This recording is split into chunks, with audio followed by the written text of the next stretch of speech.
in good standing with God. You know, you think about it, this evil practice of murmuring has not ended. A lot of people are well versed in this murmuring today. They like to murmur. Even some of the Lord's church prone to this wickedness. Paul said, let no corrupt communication proceed out of your mouth. No man can come to me, 44, except the Father which has sent me draw him, and I will raise him up again the last day. It is written in the prophets, and they shall be all taught of God. Every man therefore that hath heard and learned of the Father, the person of God. God simply does not show favoritism. That power is the gospel of Christ provides. That's the power we're talking about here. It's the power of God's salvation to everyone who believeth. Romans chapter 10 again, Romans chapter 1 again, 16 and 17. That is the drawing power. It's the gospel itself. He don't just arbitrarily choose who's going to have that drawing power put upon them. The gospel is for who? The gospel is for all. It's for all, everybody, everywhere, always.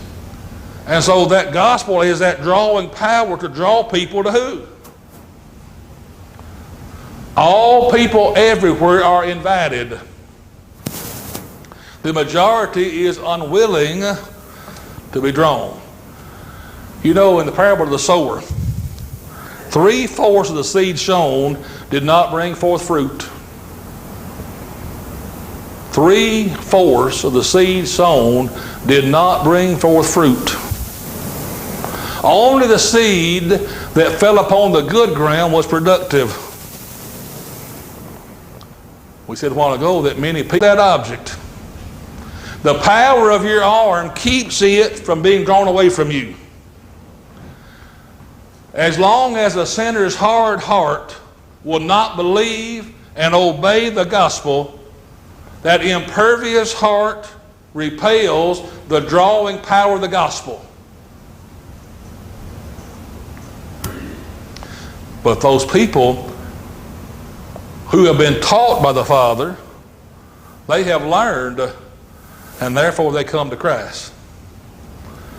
Notice there, it is a process. There is a teaching process. The gospel is taught, it is believed, and then it is what? Obeyed. That's how it still works today. The gospel is taught, it's believed, and then the result is obedience. That was the way it's always supposed to have been. That was a process foretold by Old Testament prophets. And we know that the final result of a penitent believer today in obeying the gospel is baptism. And then therefore after baptism they remain loyal to Christ. And if they remain loyal to Christ, in that last day they're going to be what? Resurrected to eternal life. That's the promise. That is the promise. All right, let's just mark verse 46. We'll get there again next Sunday morning, Lord willing. Thank you for your attention. We'll be in John chapter 6, verse 46.